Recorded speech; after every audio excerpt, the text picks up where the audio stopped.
Hello বন্ধুরা, আসসালামু আলাইকুম। পাপড়ি মাশরুম অ্যান্ড অ্যাগ্রো ফার্মের পক্ষ থেকে সবাইকে শুভেচ্ছা। আশা করি সবাই ভালো আছেন।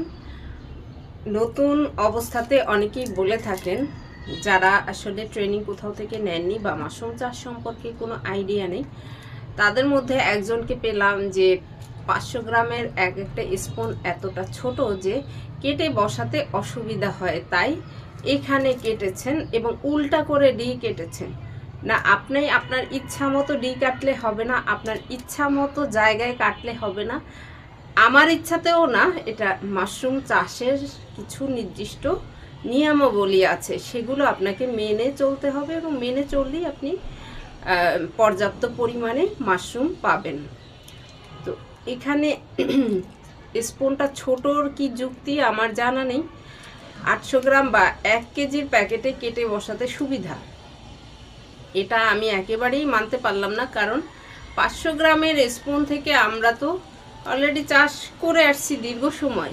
তাহলে আপনি কেন জানেন না এবং আপনি কেন মানেন না? আপনার সমস্যাটা কোথায় সেটা আপনার না জানার কারণে।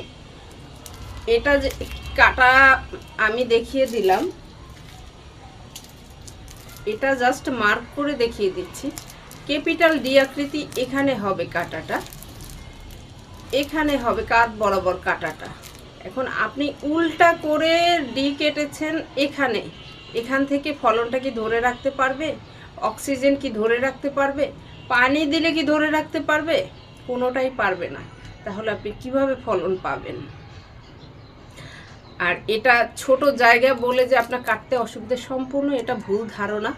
কারণ এই কমপ্লেন আমি এর আগে কোথাও পাইনি, তবে একটা ব্যক্তির কাছেই পেলাম যে স্পুনটা ছোট, 500 গ্রামের এক একটা স্পুন ছোট, তাই কেটে বসাতে অসুবিধা। আসলে আপনি জানার পরে আপনারও অসুবিধা হবে না। আশা করি ভিডিওটি দেখে উপকৃত হবেন। ভালো থাকুন, সুস্থ থাকুন এবং নিজ ঘরে ঘরে মাশরুম চাষ করে নিজের পুষ্টির চাহিদা মিটিয়ে তুলুন। ভালো থাকুন। আল্লাহ।